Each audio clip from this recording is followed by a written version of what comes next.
Hello folks, Everchanger here, and welcome back to more Pokemon Crystal. Last time, we had our showdown at Indigo Plateau, and we walked away as champions of the Johto region. This time, we are going to be starting the post-game of Pokemon Crystal, which is pretty expansive compared to what was seen in Generation 1. First things first, right when you start up the game for the first time after completing it, you may hit continue, and you'll be plunked right here in New Bark Town. Very, very cool indeed. Take one step in any direction and Professor Elm will actually give you a ring. Hello, David? I have something here for you. Could you swing by my lab? See you later. Very, very cool. The game will pretty much spawn in that phone call as soon as it possibly can, and in our case it was just taking a step. I think if you fly anywhere, same thing happens. Anyway, head right on in here, and since we're in the area, I think we will hit him up, see what he's got to say.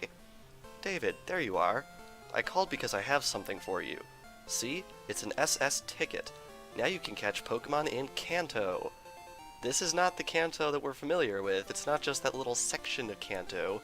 This is all of Kanto. Yes, indeed, all of Kanto is in this game, and that is where we are going next. Hence, the change in the sidebar to indicate our status as post-game trainers. The ship departs from Olivine City. But you knew that already, David. Did I? I'm not sure it was ever mentioned before. After all, you've traveled all over with your Pokemon. Give my regards to Professor Oak in Kanto. Now, I should mention something really quick. I do not recommend flying to Indigo Plateau at this point in the game because the first time you complete the Elite Four and Champion Challenge, after you do that, the old man with the Abra vanishes. To where, I have no idea, but that means if you fly to Indigo Plateau at this point in the game, you have to walk all the way back to New Bark Town, which, as you might imagine, can be a bit of an inconvenience.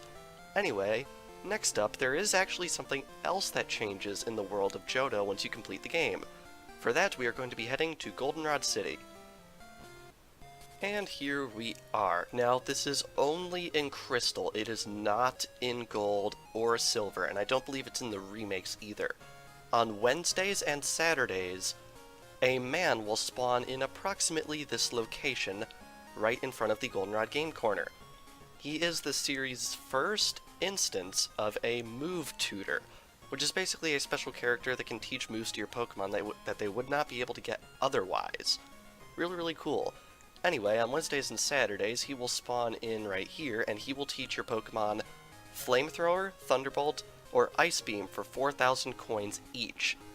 As far as I know, you can teach these moves as many times as you want. You just have to make sure your Pokemon is capable of learning them. Another thing that's really, really cool is these moves can be passed down through breeding. So, if you want to get some really good moves on some younger Pokemon, this is a fantastic way to do it. Anyway, with that, I think now we're going to head off to Olivine City. And here we are. Now, the specific point from which the ship departs is right over here. Olivine Port, Fast Ship Pier. Now, technically, you could come here as early as your first arrival to Olivine City, but there's absolutely nothing here for you until now, so I figured, why even bother coming over here? Anyway, there's a couple trainers here, but the main thing is this. Welcome to Fast Ship SS Aqua. Will you be boarding today? Now, I would like to point out, if you do head off on the ship to Kanto, it's not the easiest thing in the world to get back to Johto for the time being, so make sure you're pretty set in the Johto region before heading off, because not the easiest thing to get back once you leave. Anyway, with that out of the way, let's board. May I see your SS ticket? Let's flash the ticket. That's it, thank you. And in we go. We're departing soon, please get on board. Man, this music is just, I don't know, it's always stuck out in my mind because this is the music that tells you you are on your way to the Kanto region, and man oh man is it exciting. Now, of course, since this was my first Pokemon game, the impact of going quote-unquote back to Kanto was a little bit lost on me. I only found out later on that this was actually a sequel to the original game, so I figured Kanto was just an extra bit of game and not some crazy nostalgia trip. Anyway, whoa, excuse me, I was in a hurry. My granddaughter is missing. She's just a wee girl. If you see her, please let me know. Gonna throw out there right now, there are absolutely no items on this ship, except for one that we are basically required to get as part of the plot, so I wouldn't fuss about getting any of that. Anyway, talk to this guy. Here's your cabin. If your Pokemon are hurt, take a nap in the bed. That will heal them. Now, you are allowed to take this boat ride later on repeatedly, and on later visits, sleeping in this bed will instantly skip the voyage to its end and you will be able to get off at its destination. However, this time, that does not happen. Anyway, this is our cabin right here. Got a nice little empty trash can right here. All the trash cans on the boat are empty, and right over here you also have access to a PC, which is really, really convenient, although I'm not sure exactly why you would need it, considering you don't get any items, and you can't get any Pokemon here, and there's already free healing, so I'm not entirely sure what this is about, although I can show that once you beat the game for the first time, the Hall of Fame shows up in your PC. This will show all of your Pokemon that you used to beat the league, and it will also store several future iterations of this as you complete the Elite Four again, because you can complete the Elite Four again if you want to. So yeah, this is a really nice thing right here. Now obviously the storage capacity isn't limitless, so after a while it is going to have to delete older entries in order to make more room. Anyway, as this is a boat for trainers, you can expect that there will be quite a few trainers on the ship, and I would like to battle all of them today. And first up is this guy. Are you alone? Then let's battle!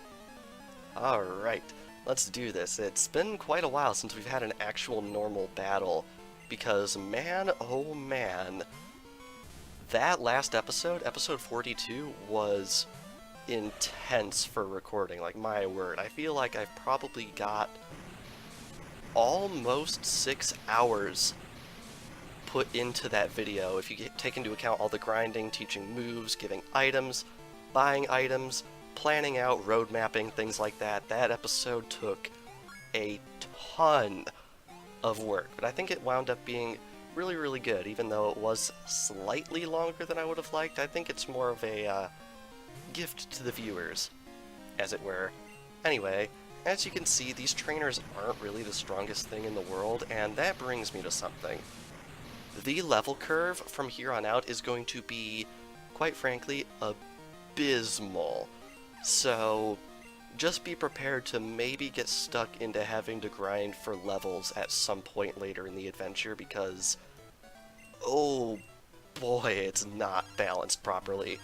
And Mom is calling us. Hi David, how are you? I found a useful item shopping, so I bought it with your money. Sorry, it's in your PC. You'll like it. Alright, back to the list to find out what... Well, actually, no, we don't even need to go back to the list. We can just go check out our PC right in here. Figures that as soon as I call the PC useless, something gets dumped in here that might actually be pretty useful. Scroll all the way to the bottom, and it turns out the item that she has given us is a Hyper Potion, which means she has stored 40,000 Pokemon dollars with her, and she has spent 900 of it to buy this, assuming Bulbapedia's list is correct, because that is, in fact, the one I'm using. Anyway, back out into the hall. I gotta say, even though the phone can be a little bit annoying at times, honestly, I think it's kind of charming, believe it or not. Anyway, quite a few of these rooms are actually unoccupied for some reason. I'm really not entirely sure why, but I guess it's just something we can chalk up to the fact that the cartridge only has a finite amount of space. Anyway, this guy's next. I'm going to Kanto to put on fire-breathing shows. Very cool. I find it pretty surprising that it took us all the way up to Generation 7 to get a character introduced that likes to do fire shows, like fire dancing and things like that, like a major character. Considering how prominent fire-type usage is in this series, I'm surprised it took them a while, but I mean, if we're gonna have a region based on Hawaii, that's probably the best place to introduce it. Anyhow, Level 28 Coughing. Really not making us pull our own weight in this fight at all, to be honest. A lot of the trainers from here on out are either going to fall into one category, which is LOL, this is a joke, this isn't even hard, or they're going to fall into the category of they're way stronger than you and you have to put in some effort to beat them, with honestly very little in between. And that's the main issue people have with the post-game of Generation 2. Pretty much all of the regular trainers that you're going to be fighting are just going to have Pokemon in the 30s from here on out, with only a few exceptions. But I'm not kidding when I say that there is a boss fight later on in the game with a Pokemon in the 80s. Yeah. That's how bad it is. It's an interesting problem. Wait. What? What? Oh, what? Okay. Today I saw this adorable doll, so I bought it with your money. Sorry. Jeez, I didn't even know we could hit that threshold this quickly. It's in your room, you'll love it. Okay, back to the PC, I guess. Silly me, we can't actually view the doll from our PC, but I should tell you that it is a Pikachu doll, and it costs 8,000 to purchase, but it also means we've saved up 50,000 Pokemon dollars. Not sure how that makes sense.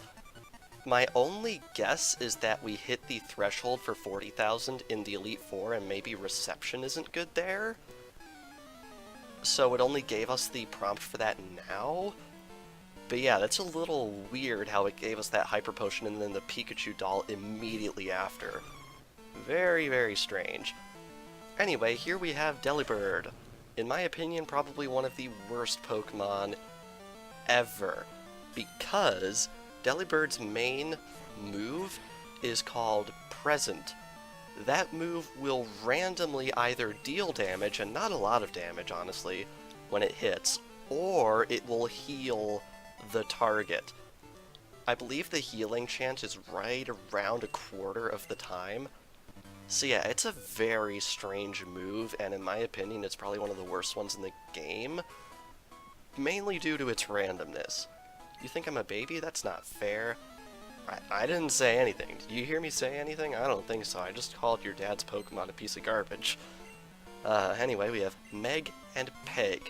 One of them sends out Teddiursa, which I believe we've had the opportunity to catch for a while, but I don't think we've ever actually seen it. Which is a shame, because I think Teddiursa is freaking adorable. I mean, just look at it. It sucks its thumb in its animated sprite in Crystal. That's adorable.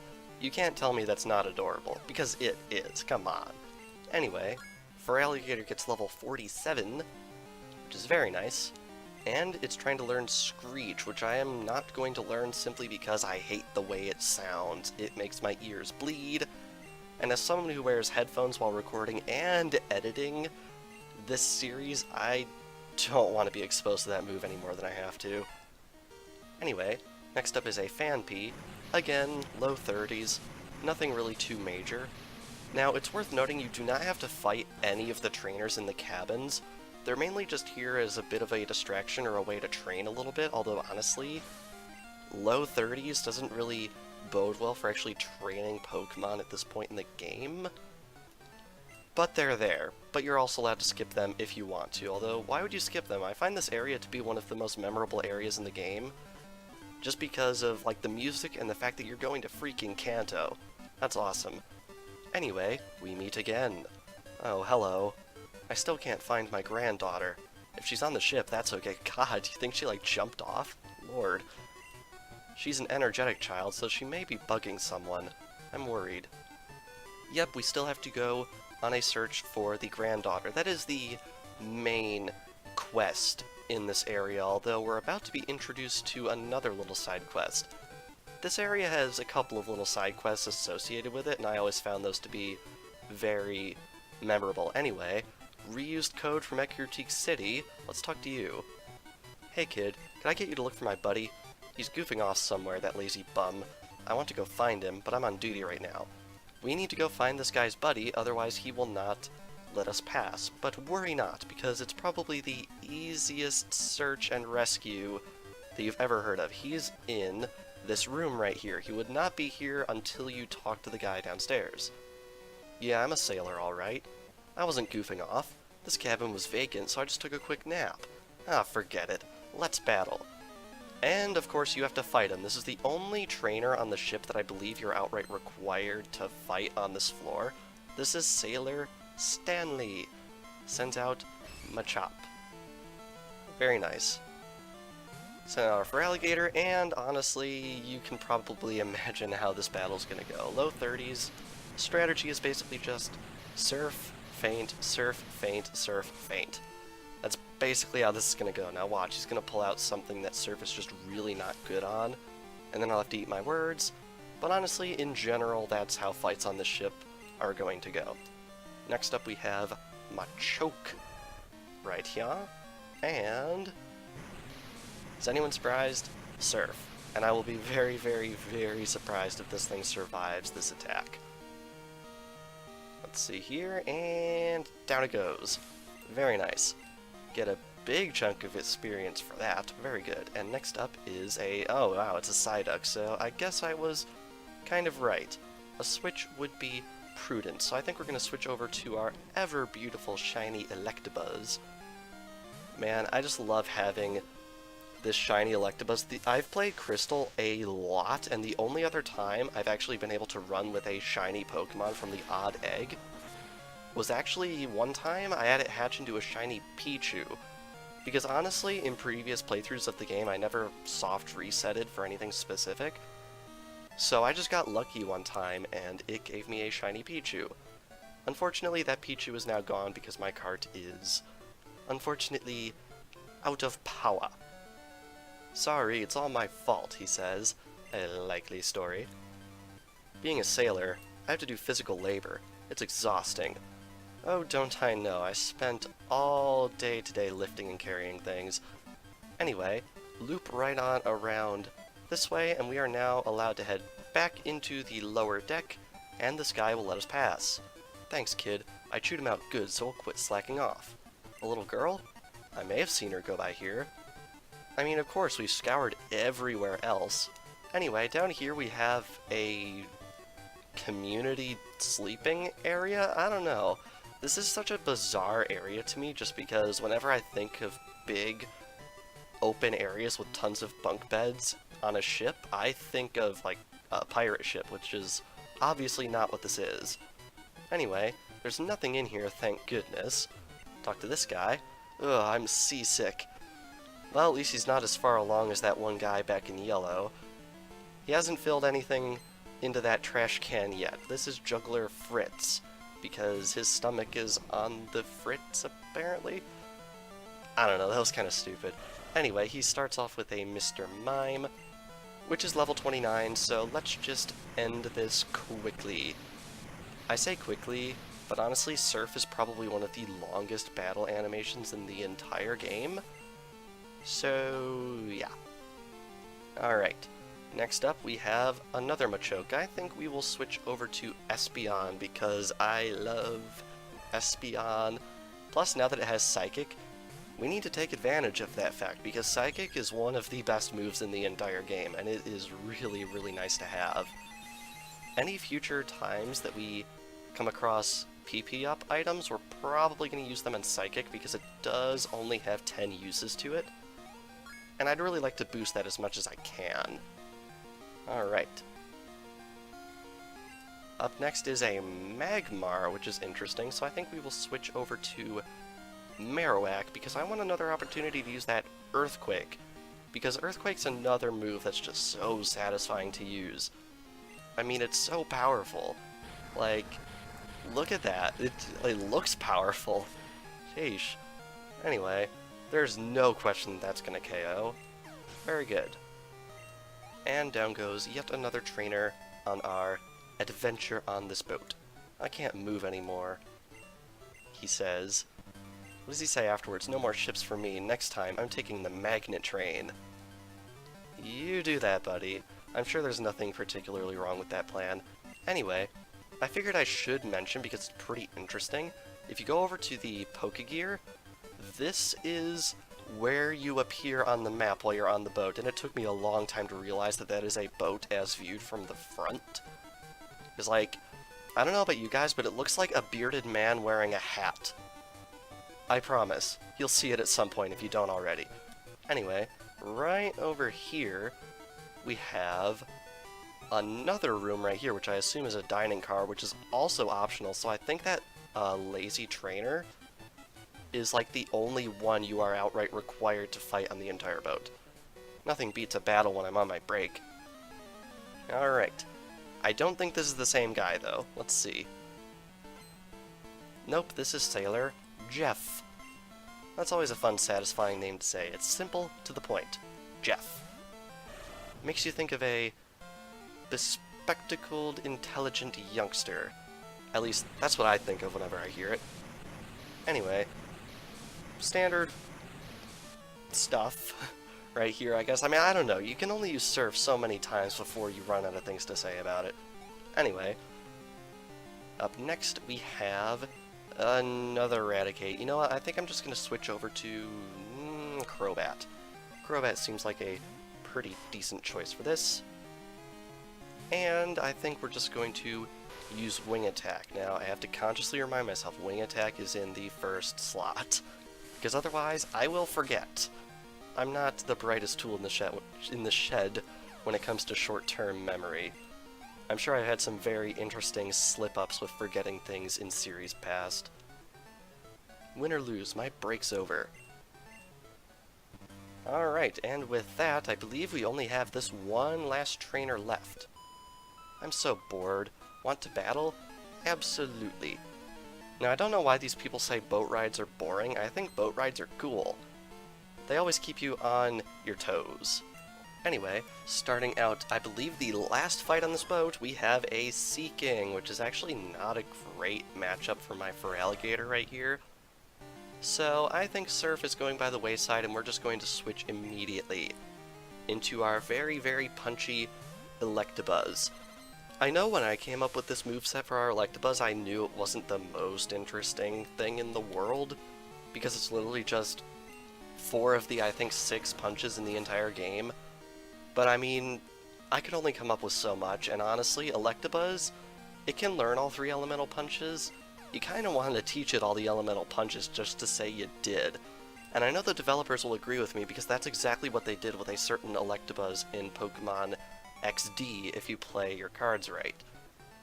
Anyhow, Yow, you're too strong. Yep, I mean, I brought down a level 50 Dragonite last episode, so honestly, I don't think any of these trainers should pose you any kind of challenge. Anyway, back up to the first floor. We are now on this side of the boat, and there's only one way to go, through here. And is there anything on this book? Apparently not. Anything on this bed? Apparently not. Anything on this bookshelf? Oh wow! Pokemon magazines, Pokemon Pal, Pokemon Handbook, Pokemon Graph. Man, everyone in this world is obsessed with Pokemon. That's all you'll ever see on their bookshelves. Captain, play with me, please. I'm bored. I want to play more. Hi, will you play with me? Oh, Grandpa's worried about me? I have to go. I have to go find Grandpa. And off she goes, and we are in their room here. Yeah, it just warps you here, not sure why. Grandpa, here I am. I was playing with the captain and this guy. David, was it? I heard you entertained my granddaughter. I want to thank you for that. I know, I'd like you to have this. And we get the Metal Coat, which is a held item that powers up Steel-type moves. It can also be used for evolution, which is something I went over in the first episode. Fast ship SS Aqua has arrived in Vermilion City. Very, very cool. Now, what do they say now that that has happened? I had lots of fun playing. And what do you say? We're traveling around the world. Now, what happens if I go back to the captain's room? Oh, Captain. Oh, Captain. What do you have to say for us? Phew, thanks for coming along. Keeping that little girl amused was exhausting. I believe this is the only time in the entire game you can see that line. So it's really, really interesting that you can come back and see it.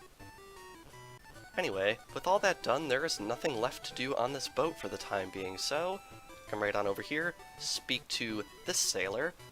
Fast ship SS Aqua has arrived in Vermilion City. And we are allowed out. And here we are, and that music, yo. Love it. Sorry, you can't board now. Yep, travel is only one way. You came from Johto? I hear many rare Pokemon live over there. Yes indeed, if we check our Pokegear, we are in that Vermilion City, and the map will actually now allow you to explore the entire region. Very, very nice indeed.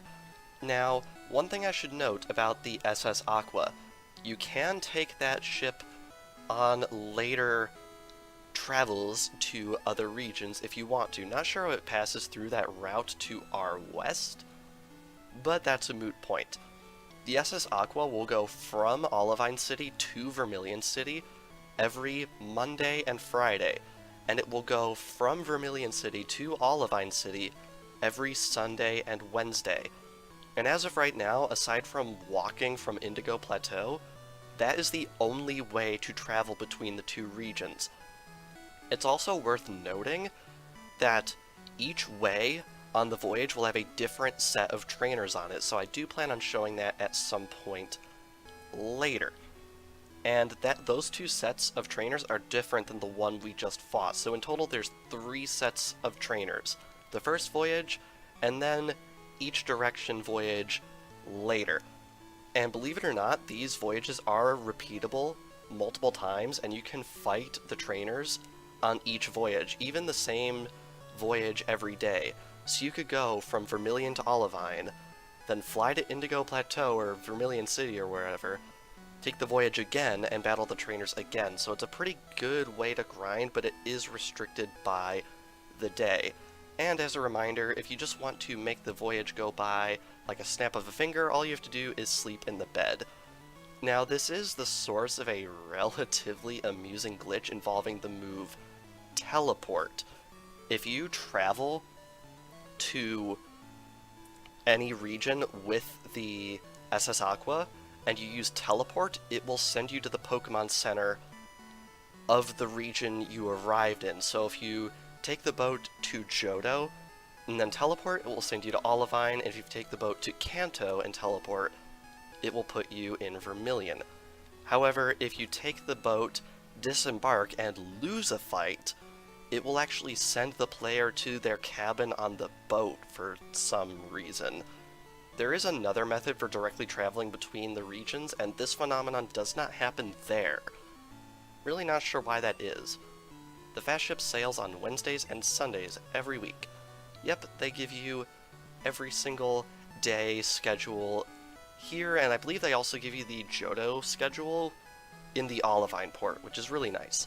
Anyway, with that, here we are in Vermilion City, complete with the entire Kanto tile set. So now you know what's up with the side of the screen right there. Skilled trainers gather in Kanto. Gym leaders are especially strong. They won't be easy to defeat. Yep, believe it or not, in the Kanto region, there are gyms. 8 of them to be exact, and we will be conquering all of them during our adventure. However, I think that's something that is best saved for the next video. So, this past episode of Pokemon Crystal, we took a voyage across the sea in the fast ship SS Aqua, and we arrived here in the vast region of Kanto, although I have to say, it's not quite as vast as it was in the previous game. And next time on Pokemon Crystal, that boat did deposit us in a city with a gym, so I think we are going to do the trainerly thing and conquer it. So without further ado, thank you all for watching, and I will see you guys next time.